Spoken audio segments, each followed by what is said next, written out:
Efésios capítulo 6.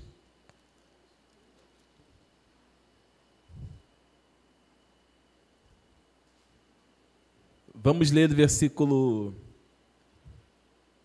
Eu vou ler o 17 só para ficar mais claro que nós vamos pregar. A mensagem já foi falada no versículo 17, tá? Mas é só para questão de clareza mesmo.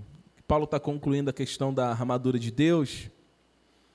E ele vai entrar agora na parte de oração. E nós vamos ler o 17 só para ficar um pouco mais claro a questão aqui de entendimento do texto. Diz assim: tomai também o capacete da salvação e a espada do Espírito, que é a palavra de Deus, com toda oração e súplica, orando em todo tempo no Espírito, e para isso vigiando com toda perseverança e súplica por todos os santos, e também por mim, para que me seja dado no abrir da minha boca a palavra, para com intrepidez fazer conhecido o mistério do Evangelho, pelo qual eu sou embaixador em cadeias, para que em Cristo eu seja ousado para falar como me cumpri-lo, ou como me cumpre fazê-lo, perdão. E para que saibais também a meu respeito o que faço, e de tudo vos informará Tíquico, o irmão amado e fiel ministro do Senhor. Foi para isso que eu vou-lo enviei, para que saibais a nosso respeito, e ele console o vosso coração. A paz seja com os irmãos, o amor com fé, da parte de Deus Pai, de nosso Senhor Jesus Cristo. A graça seja com todos os que amam sinceramente a nosso Senhor Jesus Cristo. Amém? Vamos orar. Pai, em nome de Jesus, nós oramos nesta manhã, pedindo ao Senhor graça, sabedoria e entendimento, que o Senhor fale conosco. Precisamos da sua compreensão.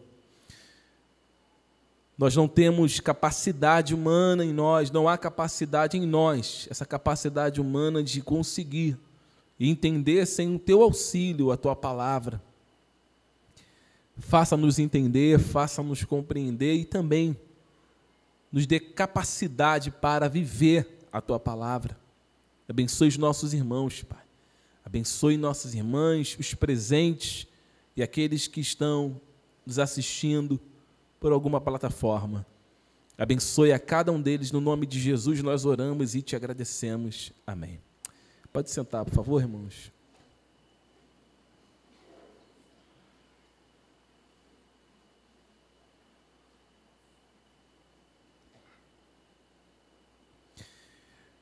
Fazer a parte conclusiva de uma carta não se torna exaustivo por causa da clareza que nós já trouxemos ao coração da igreja.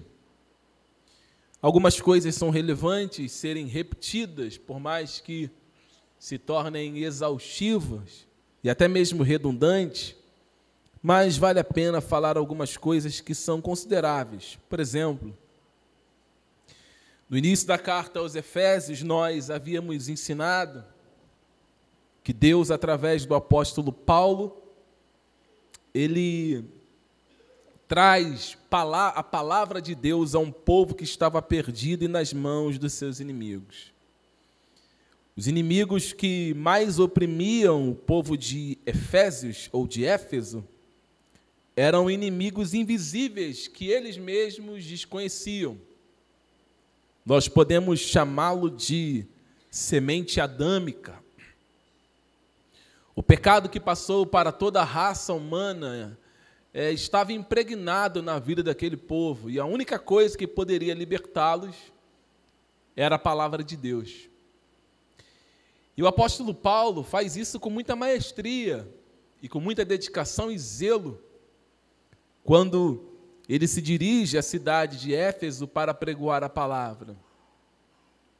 O zelo do apóstolo Paulo, referente às coisas de Deus, estão notórios nas Escrituras. Quando você examina a palavra de Deus, você vê que Paulo ele se colocava como um defensor do Evangelho.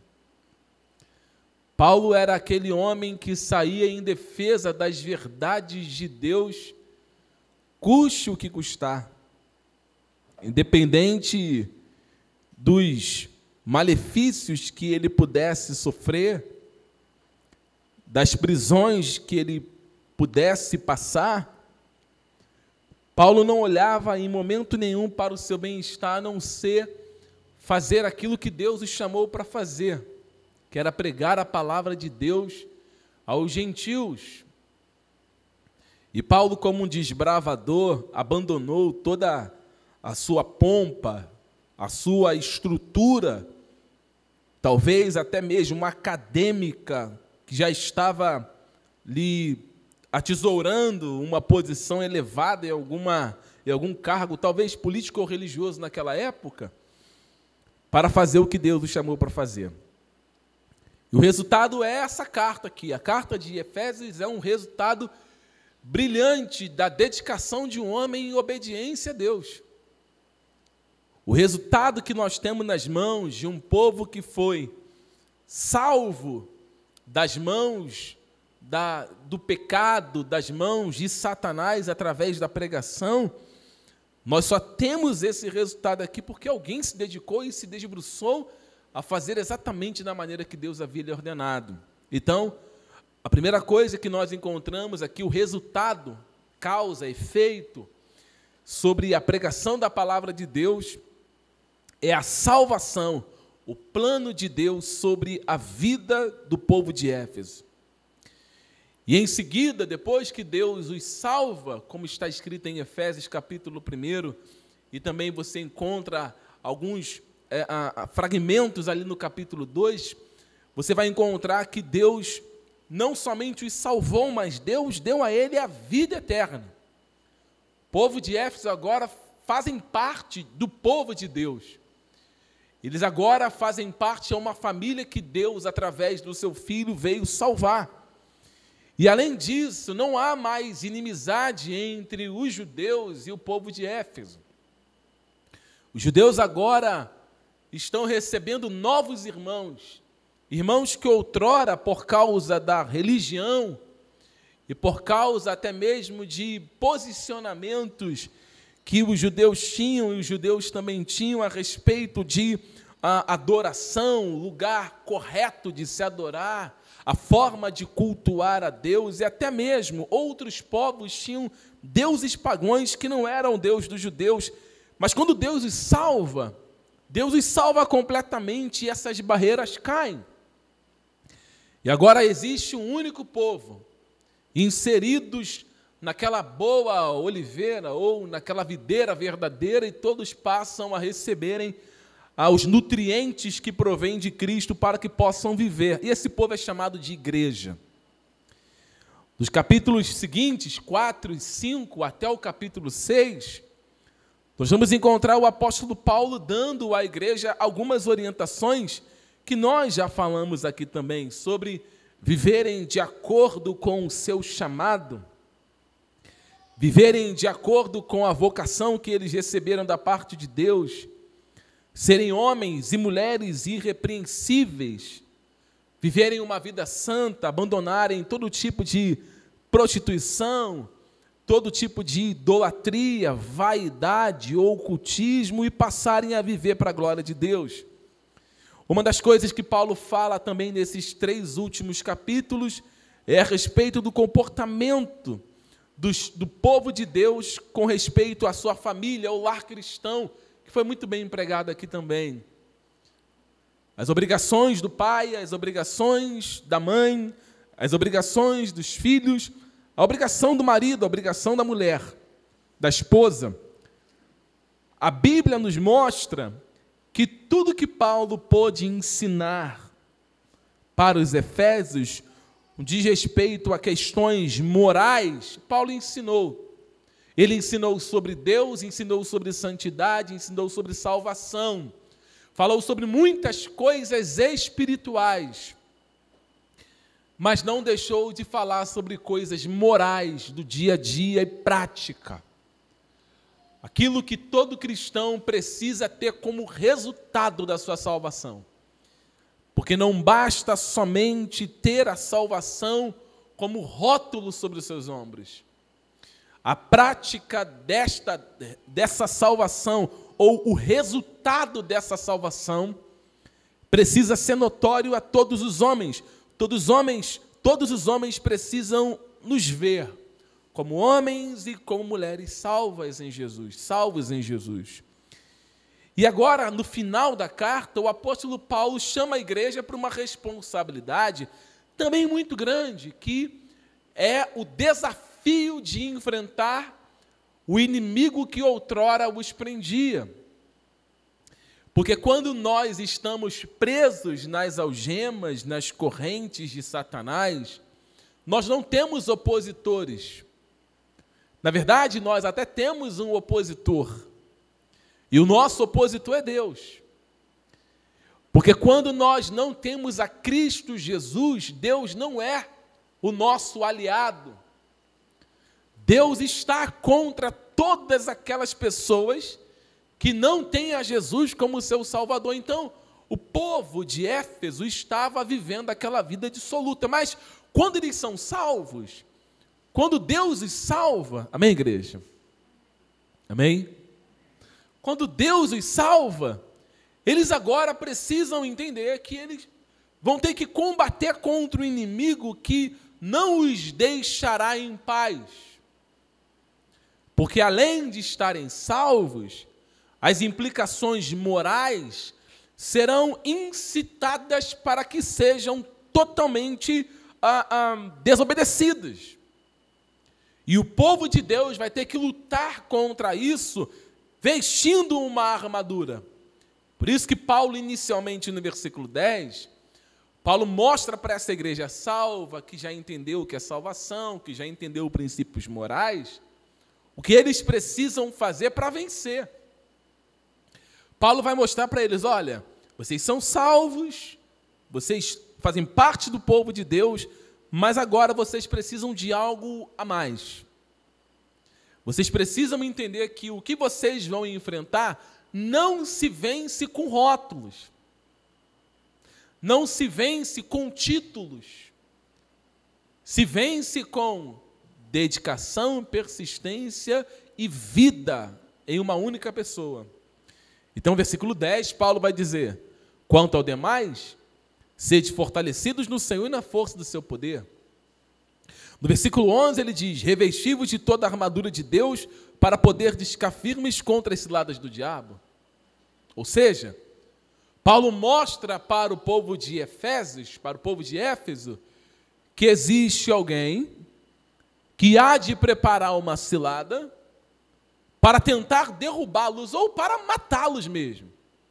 Eu disse, pregando em Campo Grande, que o diabo ele não tem a intenção só que você caia numa cilada dele, ele quer te matar. O que não existe com o diabo é trégua, não existe com o diabo misericórdia, não existe com o diabo nenhum tipo de compaixão para contigo. Toda a intenção demoníaca é te destruir, te matar. Então o apóstolo Paulo fala para essa igreja que ele ama. O que vocês vão enfrentar não virá contra vocês com bandeira branca. Eu assisti a muitas lutas de boxe, e eu me lembro de uma luta do Mike Tyson com Mark Peter Miller, coisa assim. A pronúncia em inglês eu não sei lhe dizer bem. Eu lembro que o Mike Tyson lutando com este homem, o Mike Tyson deu muitos golpes e o feriu bastante. Só que chegou o momento da luta que aquele homem não tinha muito mais o que fazer para se defender de Mike Tyson. A única coisa que o seu corner teve que fazer foi jogar uma toalha branca em cima, dizendo que a luta estava acabada, que não tinha mais condições de luta. Quando você enfrenta um inimigo como o diabo, não existe nenhum tipo de bandeira branca. Não existe recesso para a guerra. O que o apóstolo Paulo está falando para a igreja é mostrar que o que a igreja vai enfrentar não se pode enfrentar sem Deus, ou longe de Deus, ou sem estar revestido de Deus. Os versículos 12, 13 e 14, Paulo continua falando sobre isso.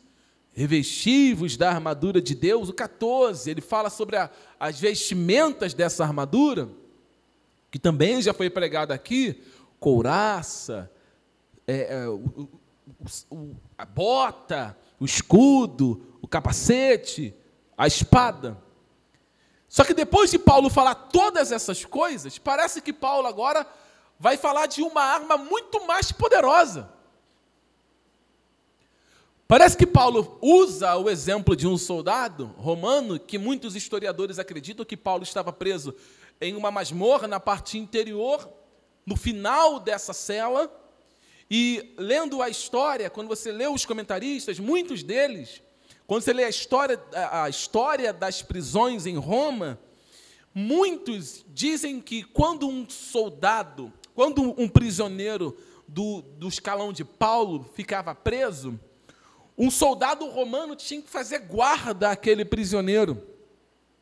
E muitos acreditam que Paulo, quando cita a armadura de Deus, ele está olhando para esse soldado romano e falando, e citando a vestimenta daquele soldado. Só que Paulo acrescenta que a espada e o escudo, que eram dois armamentos que não ficavam diariamente com o soldado, principalmente o escudo, porque o escudo naquela época ele era utilizado para se proteger de inimigos de longe, que lançavam flechas, etc. Mas Paulo vai colocando uma armadura completa. Só que quando ele termina de falar sobre essa armadura, o que parece, o que soa aqui lendo o texto, é que ele vai falar de uma arma muito mais poderosa.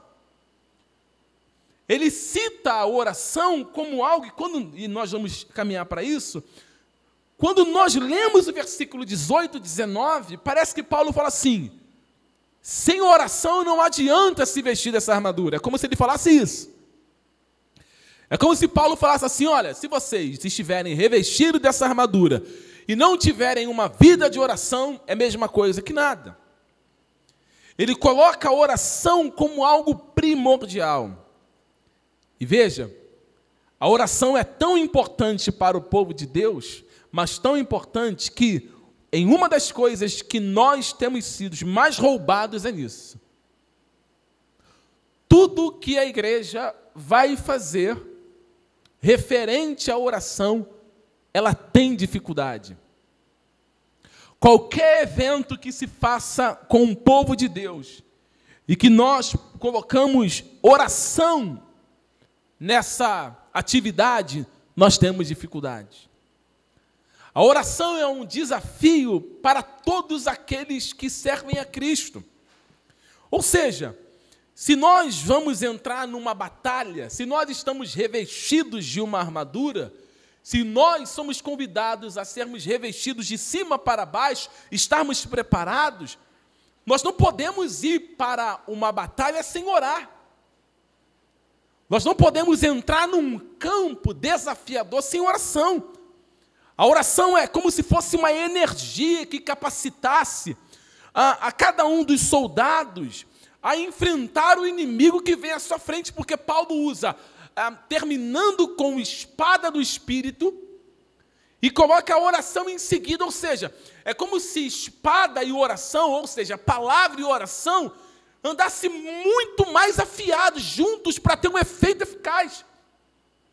Porque a espada ela pode te trazer defesa como ataque, mas a maior finalidade da espada é atacar, além de defender, mas é atacar. Então, como que a espada vai ter resultado sem oração? É como se você estivesse com uma espada cega nas mãos. É como se você estivesse numa batalha guerreando e a sua espada não estivesse amolada. Uma das coisas que nós falamos aqui enquanto pregávamos em alguns cultos, nós falamos o seguinte, que Nós pregamos incansavelmente na igreja. Pastor William prega, Diogo prega, pastor Alex prega. E às vezes, nós olhamos para a igreja e nós não conseguimos ver em algumas pessoas o resultado daquilo que está sendo pregado. Como se, não que seja, tá? Como se a palavra, ou como se essa espada que nós estamos manuseando enquanto pregamos, estivesse cega, estivesse batendo na carne e não causando feridas para curar.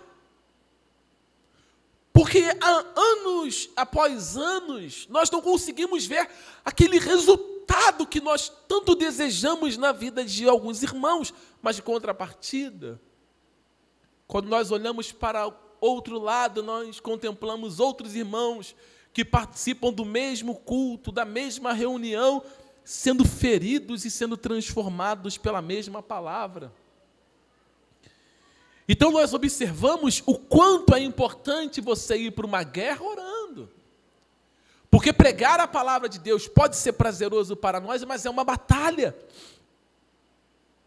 E nós não podemos só subir no púlpito para pregar como se estivéssemos lendo um gibi ou um jornal. Antes da pregação, tem a vida devota do pastor e do ministro. Antes de pronunciarmos a palavra de Deus, nós precisamos cuidar dessa parte da oração. Daqui a pouco eu falo dos aspectos que a igreja também tem que ter como comportamento e oração. Mas nós não podemos nos esquecer que guerras, batalhas que nós enfrentamos, elas não são propriamente físicas. As nossas lutas, elas são espirituais, as maiores, as mais difíceis, como Paulo diz, que a luta que Paulo mostra para o povo de Éfeso é a seguinte: a nossa guerra não é contra carne nem contra sangue, mas contra principados e potestades nas regiões celestiais. Então existem muitas batalhas que não são vencidas, porque elas são vencidas, elas são lutadas na força do braço. Nós queremos lutar contra algo espiritual na força do nosso ser, na força do nosso conhecimento, na força da nossa sabedoria. E nos esquecemos da arma mais principal, mais eficaz que Jesus deixou para a igreja. Fazendo uma análise de algumas situações do Antigo Testamento, nós temos a história de um homem chamado Moisés, que teve que enfrentar inimigos no campo de batalha. Só que Moisés mesmo não desce para lutar. Moisés, ele era um grande guerreiro. Quando algumas pessoas acham que Moisés era um senhorzinho que andava de bengala, né? Não, Moisés, ele era treinado no Egito. Não somente poderoso em palavras, como diz Atos, mas Moisés também era um homem habilidoso com espada, sabia se defender muito bem. Era um homem que poderia ir para o campo, ajudar Josué. Talvez a idade dele estivesse avançada nesse período, mas ele era um homem habilidoso com espada. Moisés, ele não foi com Josué para o campo, isso está em Êxodo 17, de batalha.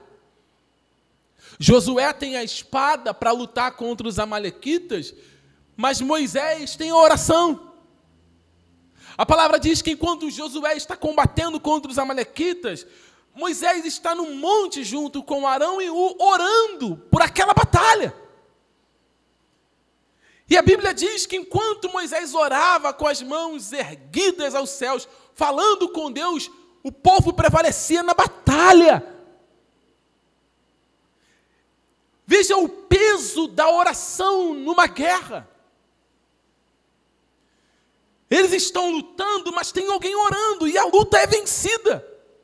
Então a oração é poder para que tenhamos êxitos nas batalhas que nós enfrentamos na nossa vida. Então não vale a pena você reclamar quando você estiver na batalha. Vale mais a pena você orar. Se você está totalmente revestido dessa armadura, Você tem que dobrar os seus joelhos e pedir a Deus força para usar essa armadura da melhor forma possível.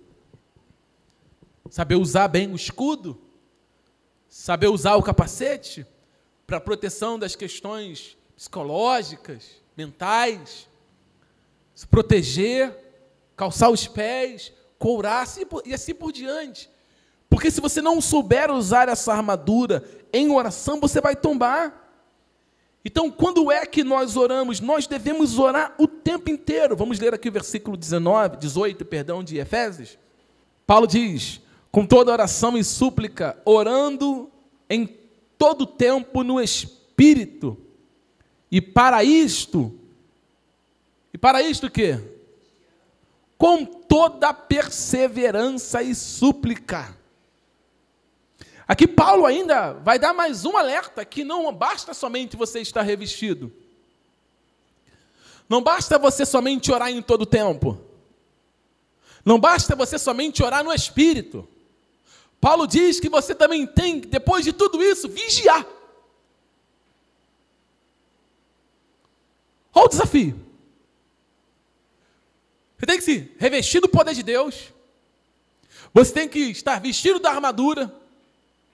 Você tem que orar em todo tempo. Você tem que, em todo momento, orar no Espírito e ainda vigiar.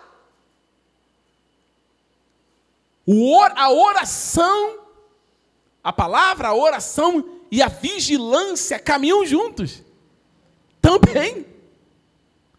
Você conhece algum crente que ora muito e não é um cara que vigia nada? Quantos homens tombaram por falta de vigilância? Excelentes pregadores, homens que outrora estavam midiaticamente diante de outros como uma pessoa diferente, mas a falta de vigilância os levaram a tombar. Você precisa aprender a orar de olhos abertos.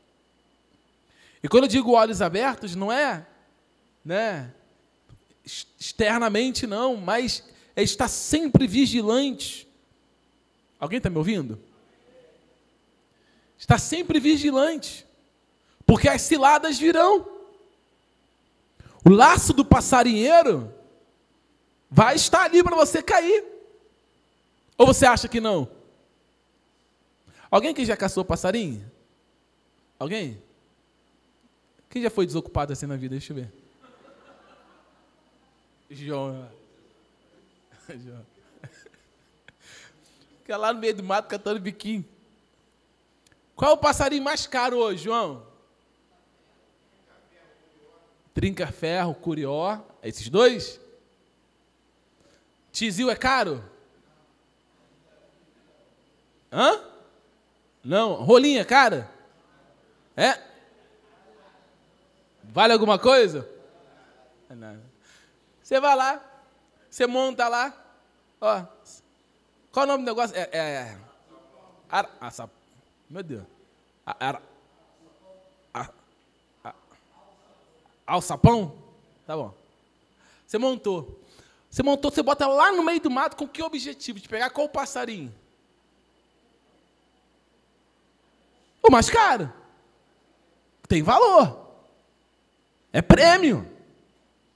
Aí pum, fechou o alçapão. Você vai lá ver, é um tizil. É um biquinho. Aí diz, por que você marca o biquinho? Você sabe, isso aqui eu tenho de graça, isso aqui. Vai, voa, miserável. Isso aqui eu não quero, não. Mas quando você pega um curió, um trinca-ferro, você coloca ele na gaiola. Talvez você seja esse trinca-ferro. Talvez você seja esse curió. Tem um alçapão assim, ó, abertinho, esperando você, cheio de alpiste, né? E você está assim, ninguém me... Vigiando o tempo inteiro. Todo tempo alerta. Eu estava em casa preparando a mensagem, eu preparei ontem à noite, caso do trabalho. Quando eu li essa parte de vigilância e oração, eu lembrei de um personagem, nós até pregamos aqui sobre esse livro, Neemias. Irmãos, Neemias foi brilhante nesse ponto de vigilância e oração.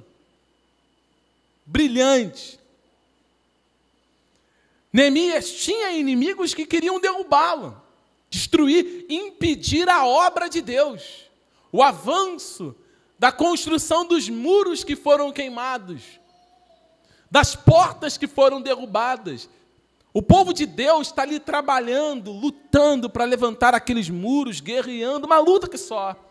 Mas os inimigos estavam se preparando para entrar de uma forma sorrateira que ninguém visse, que ninguém os encontrasse, que ninguém percebesse a chegada deles. Neemias, Deus deu muita sabedoria para aquele homem. O que ele faz?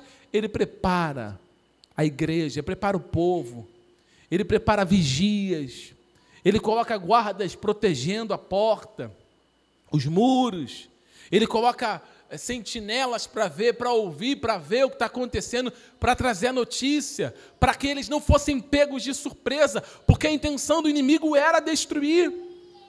O livro de Neemias, capítulo 4, vamos abrir aqui, por favor. Neemias 4.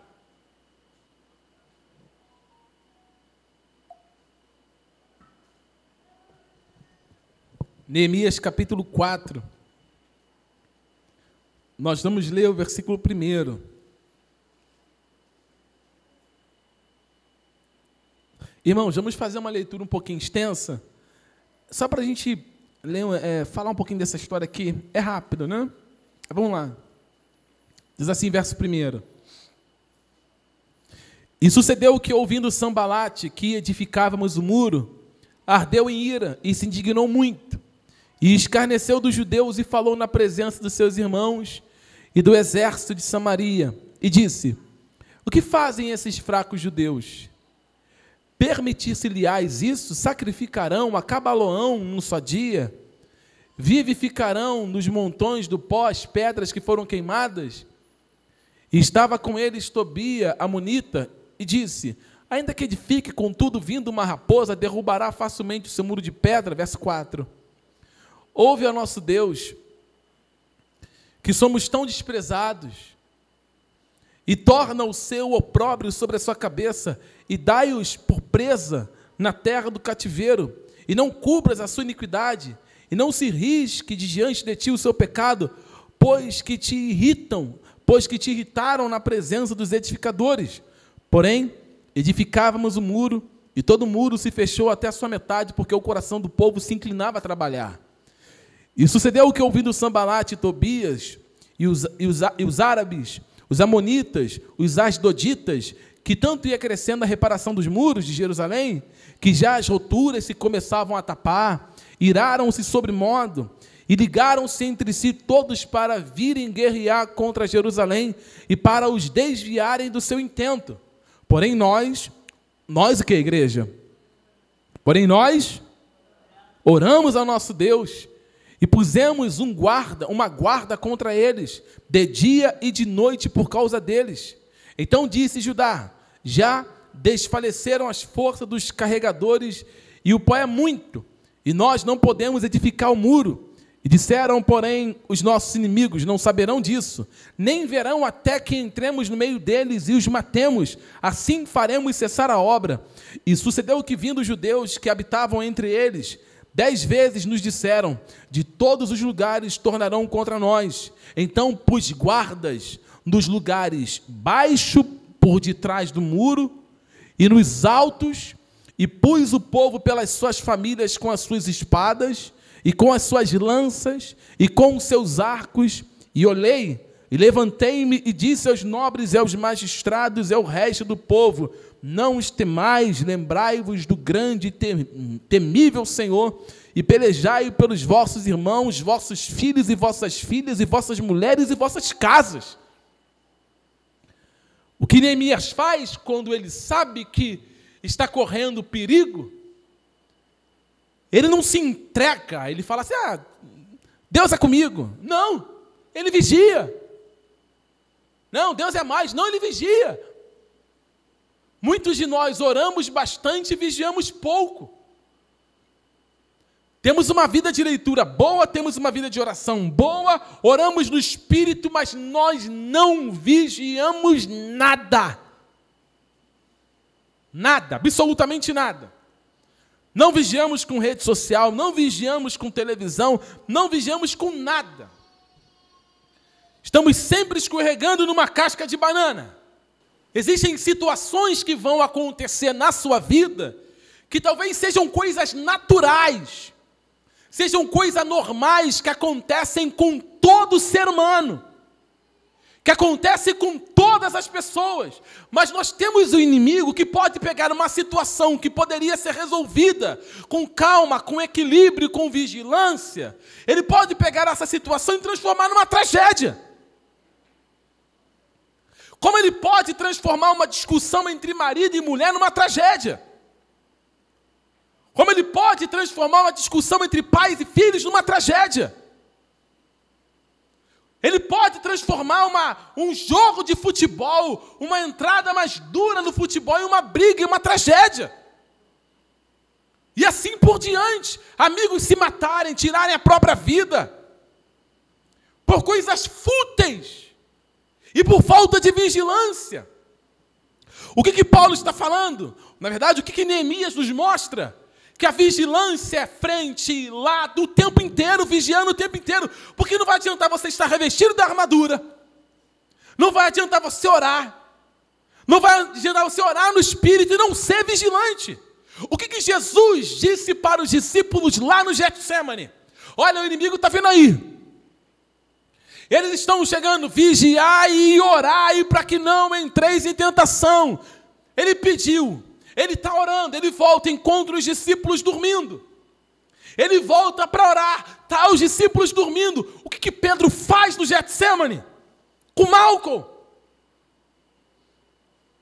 No impulso. Não era para ele meter a mão na espada. Eu meditei nesse texto aqui, nunca tinha meditado assim. Mas, irmãos, pensa comigo. Alguém aqui já tomou uma bronca do pai? Aquela bronca do pai? Irmão, quando o pai dá aquela bronca, chega a arrepiar a alma. O meu pai me repreendia. Na verdade, meu pai ia me buscar na escola de vara, né? Quando aprontava na escola, meu pai me buscava na escola, eu vinha da escola até em casa apanhando. Filho. Era constrangedor, era brabo.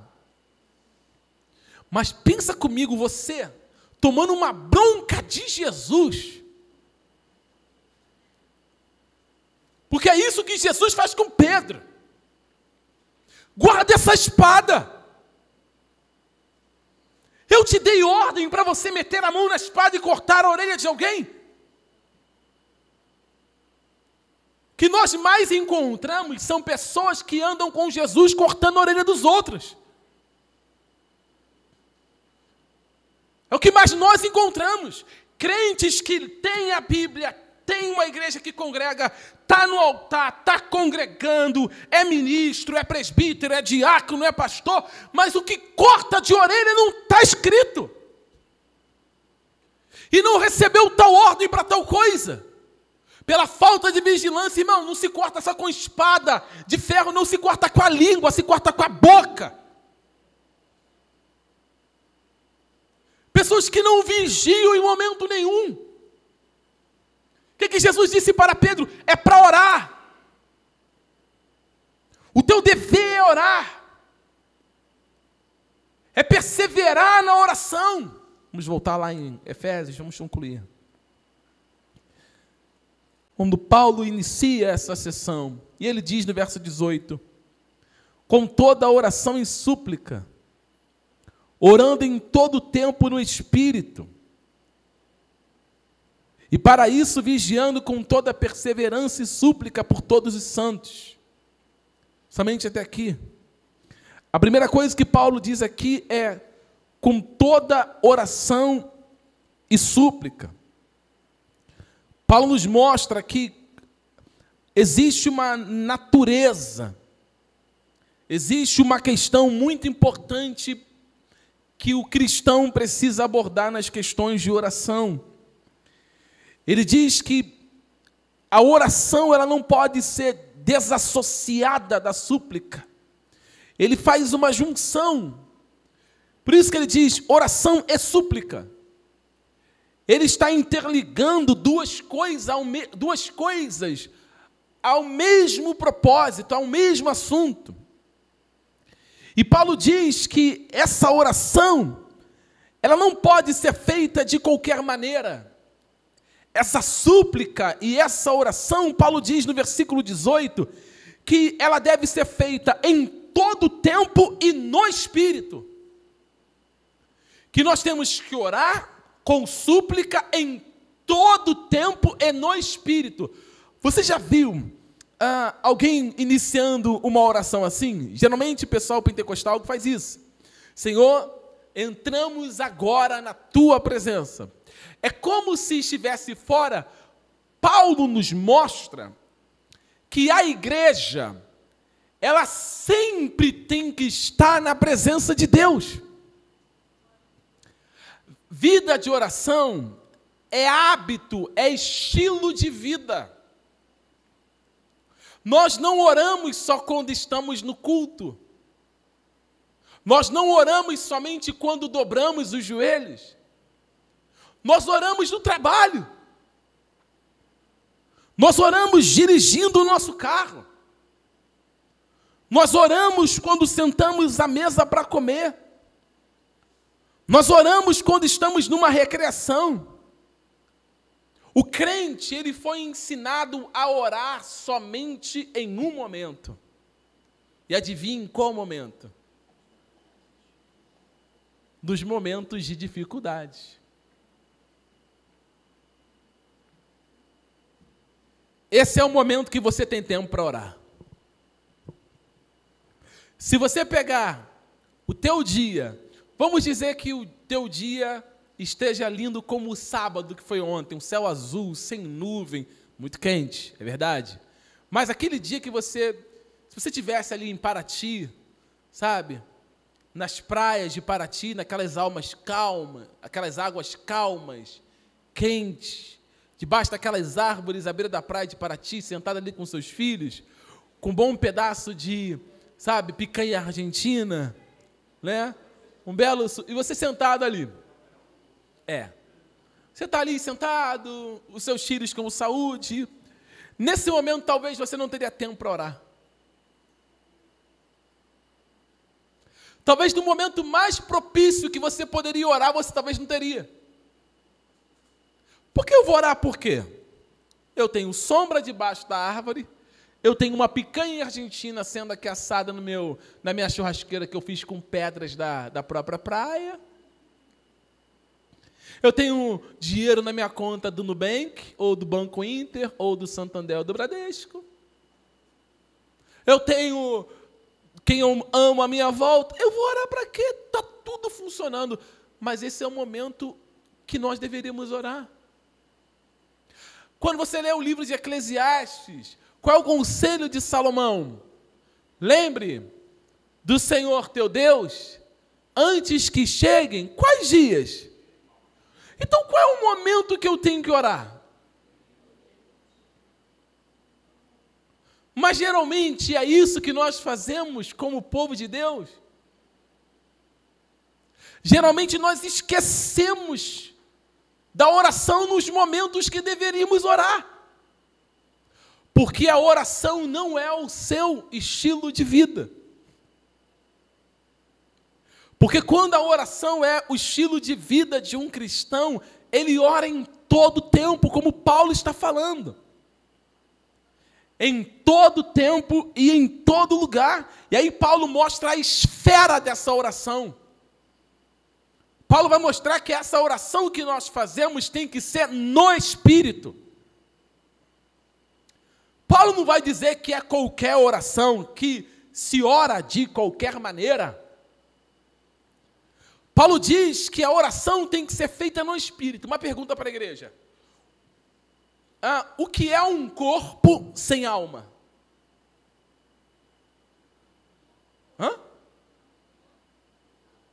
Nada. assim é a sua oração sem o Espírito. Se a tua oração não for no Espírito, a sua oração é oca, vazia. Você está orando ao vento. Vamos examinar alguns textos da Bíblia, da Palavra de Deus. Quando o Senhor Jesus, ele estava ali em João capítulo 4 com uma mulher que queria tirar a água do poço. Aquela mulher veio até Jesus, dizendo: eu sou uma mulher samaritana. Os judeus não se comunicam com os samaritanos. E Jesus falou para aquela mulher: se você soubesse quem sou eu, tu me pediria água, e eu te daria, e dentro de ti, e eu te daria uma água que dentro de ti se tornaria uma fonte a jorrar. E essa água que eu vou te dar, você nunca mais teria sede. Aquela mulher olha para Jesus e fala: mas aonde tem essa água? E aquela mulher começa a falar para Jesus: olha, Jesus, nossos pais adoraram nesse monte, e vocês, judeus, dizem que aqui não é o lugar de adorar. E Jesus disse: nem aqui nem lá. A hora vem, e agora é, em que os verdadeiros adoradores adorarão ao Pai na carne e na verdade, na emoção e na verdade. É no Espírito, em Espírito e em verdade. Olhando as Escrituras ainda um pouco mais, você vai ver que é muito possível você orar ferventemente e ser um homem carnal.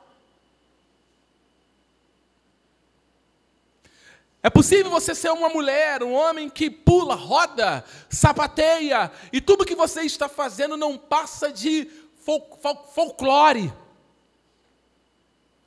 não passa de entusiasmo, não passa de emocionalismo, coisas fantasiosas que Deus nem sequer, o trono da graça de Deus chega a tal coisa. Porque não passa de baboseira e uma coisa esquizofrênica, podemos dizer assim? Vamos ao texto. Evangelho de Mateus capítulo 6, por favor. Mateus capítulo 6. Daqui a pouco nós vamos voltar aqui.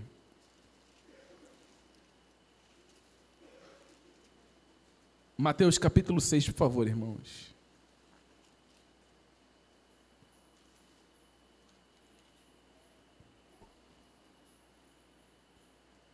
Mateus 6, nós vamos ler o versículo de número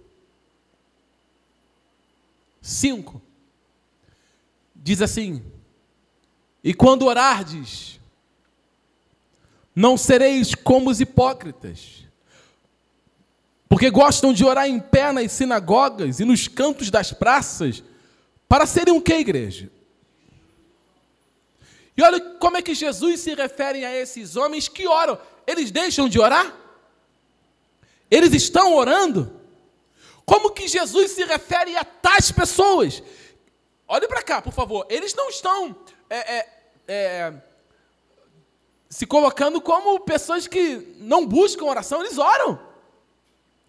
Mas a oração desses homens é uma oração somente visível para com os homens. Não é uma oração que Deus recebe. É uma oração vista. Não é uma oração entregue. Esta oração, Jesus chama uma oração de hipocrisia. Chama esses homens de hipócritas. E ele está falando: vocês não orem assim. Não é assim que vocês devem orar. Continuando aqui. Em verdade vos digo que eles já receberam a recompensa deles. Tu, porém, quando orares, entra no teu quarto, fecha a porta e orarás a teu Pai que está em secreto, e teu Pai que vê em secreto te recompensará. E orando, não useis de vãs repetições como os gentios, porque presumem que pelo muito falar serão ouvidos. Não vos assemelheis, pois a eles Porque Deus, o vosso Pai, sabe o de que tendes necessidade antes que lhe o peçais.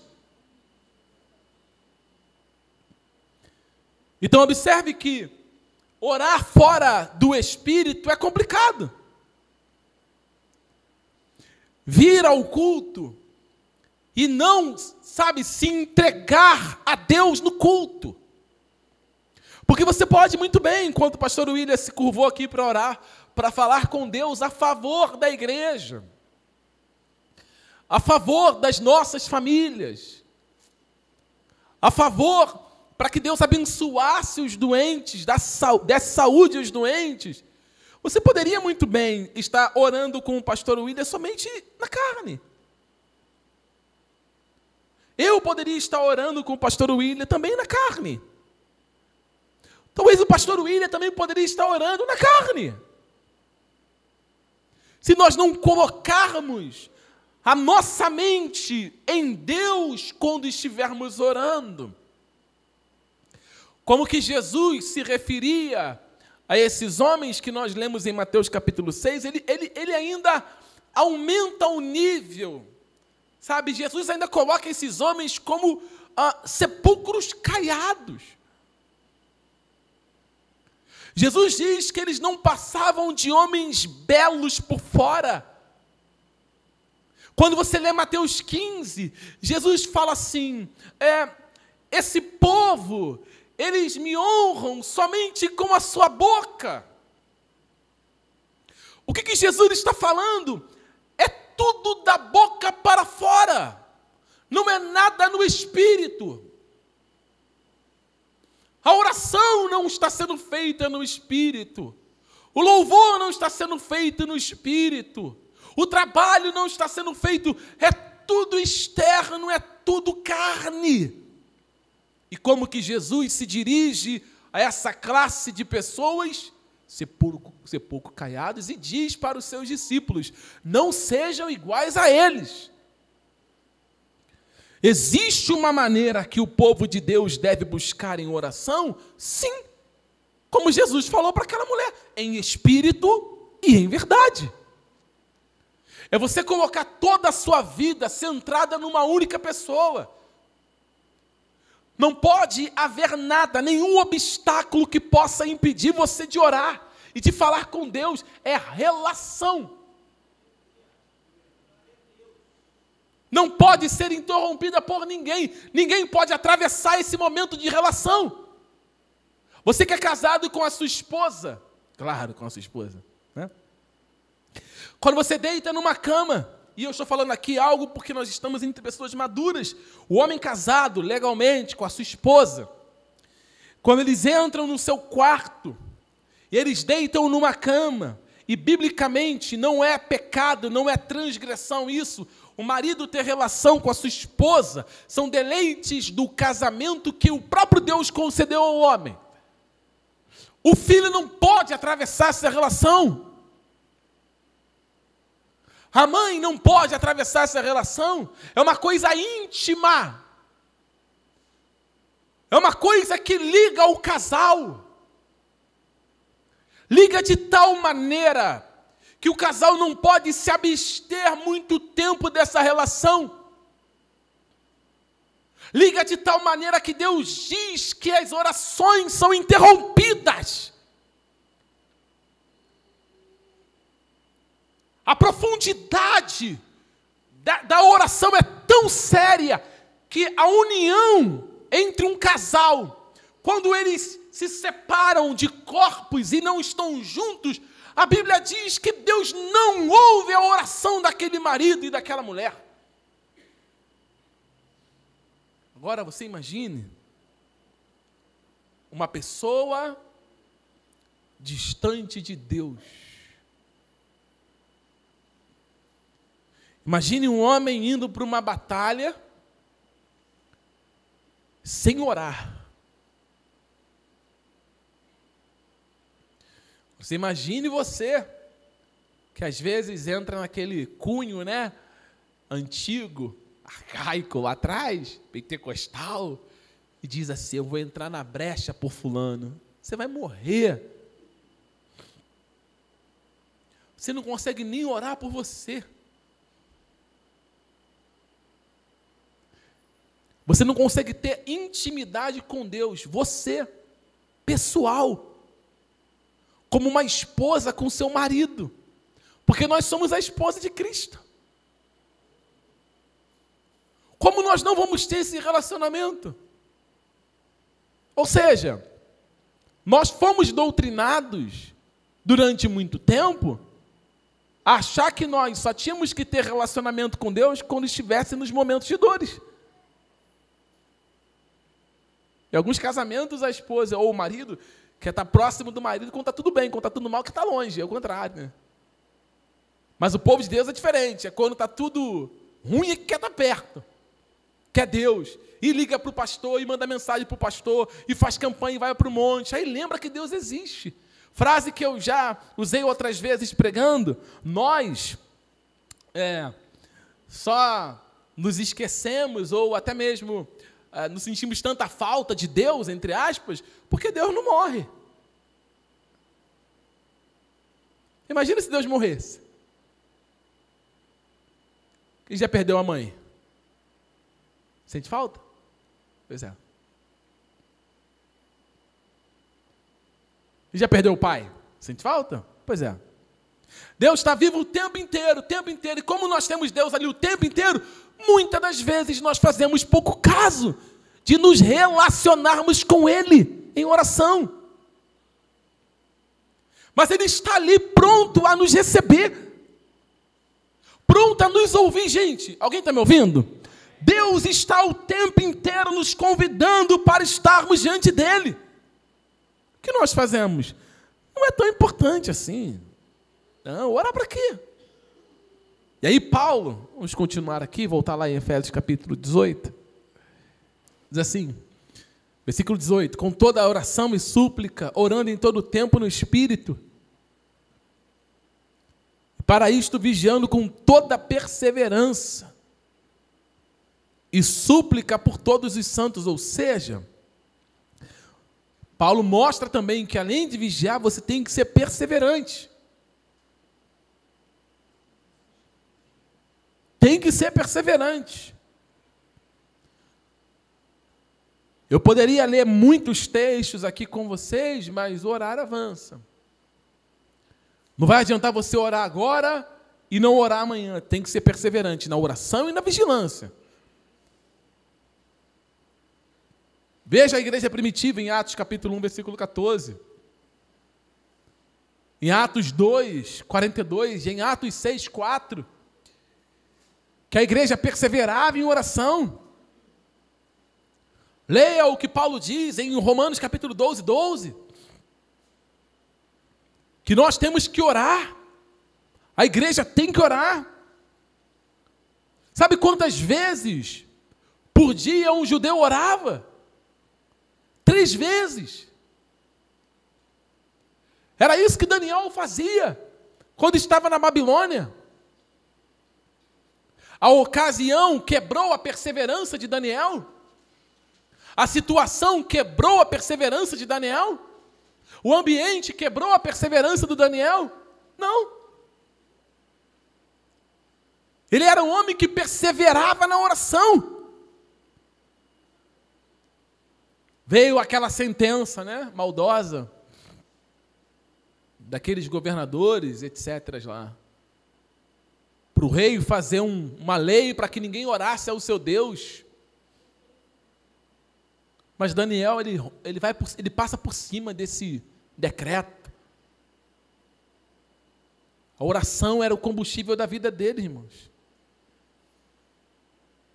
O combustível da alma, ele não podia deixar de orar, ainda que isso custasse a sua vida. Não importa. Ele se coloca de joelhos na janela, voltado para Jerusalém, e ora 3 vezes ao dia, falando com Deus. Não parou de orar. Nós temos essa facilidade, tá? Nós paramos de orar facilmente. Na verdade, não é nós paramos de orar, nós deixamos de orar. Facilmente. A oração é importante para você. Eu poderia ler Daniel capítulo 6, mas vamos ler Salmos 55. Salmos 55, versículo 16. Abra aqui. Salmo 55, versículo 16, o texto diz, é um salmo de Davi. Esse salmo aqui é um salmo que aponta, é um pedido para que Deus não somente o guarde, mas que Deus o livre dos traidores, dos seus inimigos. E ele diz no versículo 16, eu, porém, invocarei a Deus, e o Senhor me salvará. À tarde, pela manhã, e ao meio-dia farei as minhas queixas, e lamentarei, e ele ouvirá a minha voz. Ele vai me ouvir, eu vou orar. Eu não vou orar somente uma vez, não, eu vou orar pela manhã, ao meio-dia eu vou orar, à tarde também eu vou orar. Eu não vou deixar de falar com Deus. Parece que isso era possível somente a esses homens bíblicos. Parece que perseverança de oração era somente com os homens que estão escritos na palavra de Deus, mas nós temos homens que não estão inseridos no cânon, que viveram uma vida perseverante de oração. Eu anotei alguns nomes interessantes, como o Marquês de Derrent. Esse homem, ele tinha uma vida tão, mas tão dedicada à oração, que um dia ele foi orar, e ele pediu ao seu criado o seguinte, olha, eu vou orar meia hora, e daqui a meia hora você me chame do local de oração, porque ele não tinha relógio para saber do horário. E o criado dele disse, sim senhor. E ele dobrou os joelhos para orar, e quando ele estava orando, passou a meia hora, o criado dele veio chamá-lo. Quando ele olhou pela beirada da porta, ele estava curvado, o corpo não mexia, mas a boca mexia. Quando ele olhou para o semblante do seu senhor, ele estava com um semblante tão sereno, mas tão sereno, que ele se colocou em voltar-se para trás e não o chamou. Passou 3 horas e o homem estava na mesma posição orando. 3 horas depois ele voltou para chamar o seu senhor. Quando ele chamou o seu senhor disse, já passou as meia hora?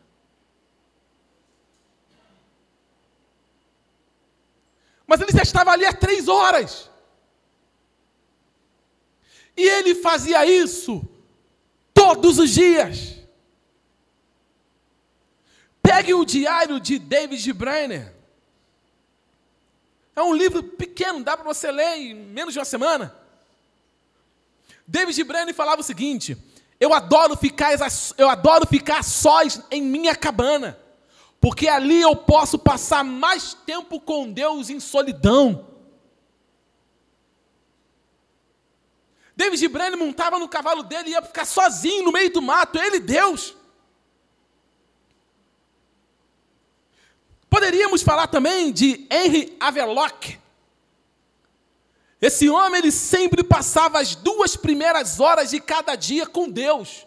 Ele acordava sempre para passar manhãs com Deus. Ou seja, quando ele tinha um evento, um acampamento com os cristãos, se o acampamento fosse marcado para as 6 horas da manhã, ele levantava às 4. Aquelas 2 horas, mais cedo que ele levantou, era o relacionamento dele com Deus. O que Paulo está mostrando para aquela igreja? Que eles precisam orar o tempo todo, no Espírito, vigilantes. Que eles precisam orar perseverantes. E não somente orar por eles, mas orar também por todos os santos. Orar por todos os cristãos, orar pela igreja, orar pelo povo, orar um pelos outros. E Paulo se insere nesse pedido de oração, pedindo também que ele seja colocado nessa oração. Ore também por mim. É uma oração, irmãos, eu mandei para o pastor Alex ontem, 10h30, conversando com ele sobre a pregação de hoje, e eu disse: Alex, R6 Pro, ele diz que não há oração mais eficaz do que a oração de João 17. Porque é uma oração que foi feita no passado. Porém, é uma oração que tem efeitos no presente. E que terá efeitos no futuro. A oração que Jesus fez, ela é tão poderosa que Jesus orou por aqueles do seu tempo, orou por cada um de nós que estamos aqui no presente, e a oração dele ainda está de pé, produzindo resultados numa geração que vai vir no futuro. Veja a importância da oração, e Paulo pede para a igreja orar por ele. Paulo pede para a igreja orar pelos irmãos, pelos santos. Lendo a palavra de Deus, você encontra Pedro na prisão. E a Bíblia diz que enquanto Pedro estava na prisão, o que a igreja fazia? E a igreja fazia constante oração por Pedro. E Deus enviou o seu anjo e o tirou da prisão. Veja o que Paulo fala sobre Epáfras. Quando nós lemos a carta aos Colossenses, Paulo diz que Epáfras foi um desses homens que pediu, que se colocou como um homem que orava pelos seus irmãos. Abra aqui em Colossenses capítulo 4, rapidinho. Leitura importante.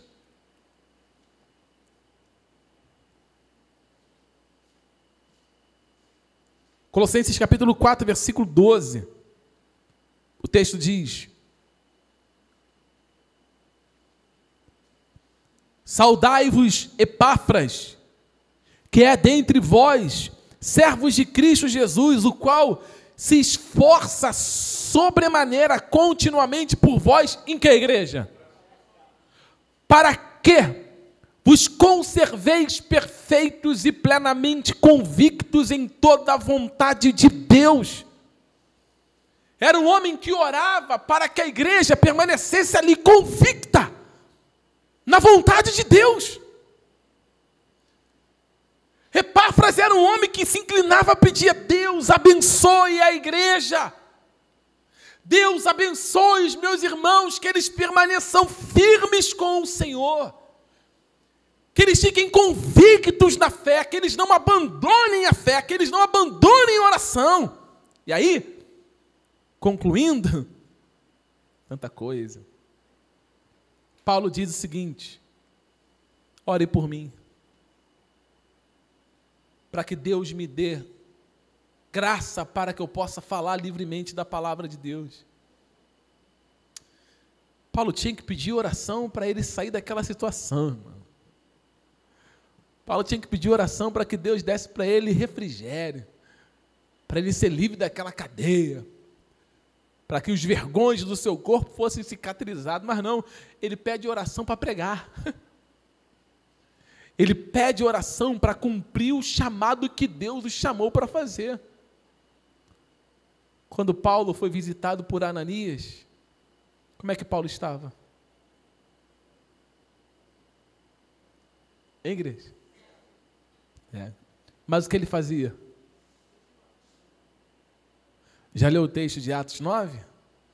Quando Deus visita Ananias e fala assim: vai à rua chamada direita e encontrarás um homem chamado Saulo, ele está orando. Está no texto.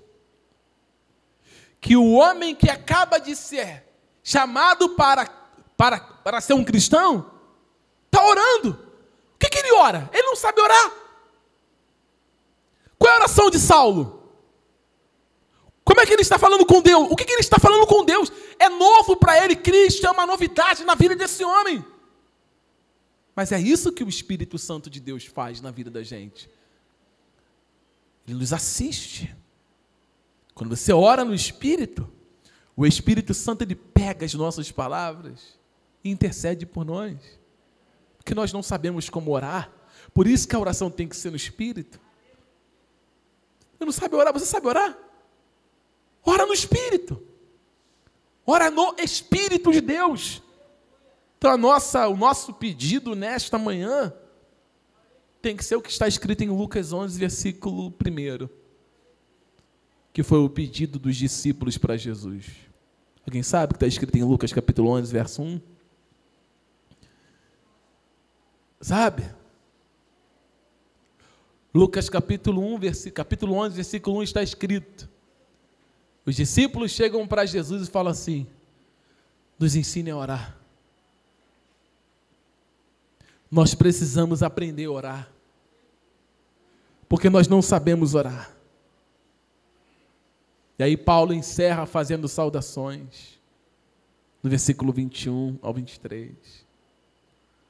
Versículo 21, Paulo diz: ora, para que vós também possais saber dos meus negócios e o que eu faço, Tíquico, irmão amado e fiel ministro do Senhor, vos informará de tudo, o qual os enviei para o mesmo fim, para que saibais o nosso estado, e ele console os vossos corações. Que a paz seja com os irmãos e o amor e a fé da parte de Deus, Pai, e da do Senhor Jesus Cristo. Que a graça seja com todos os que amam o nosso Senhor Jesus Cristo em sinceridade. Amém. Paulo envia alguém para aquela igreja para dizer assim: ó, eu estive com ele, sei do estado dele, ele está preso, mas ele está bem. Ele está algemado, mas ele está livre. Ele está em grande sofrimento, mas a sua alma está em paz. E ele diz que vocês precisam orar. Muitos de nós aqui não teríamos forças nem sequer para escrever um bilhete se estivéssemos na situação de Paulo. A diferença é que ele começou tudo na sua vida orando. E a força dele está ali na oração e no relacionamento dele com Deus. Quanto mais tempo você passar orando e mais relacionamento você tiver com Deus, mais força você vai ter para enfrentar as batalhas que virão.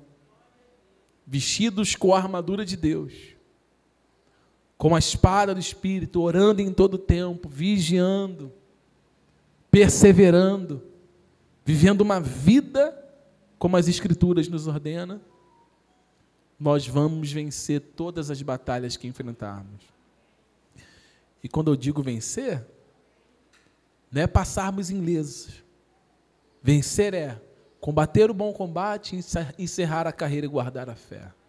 Amém? Vamos aplaudir o Senhor e ficar em pé.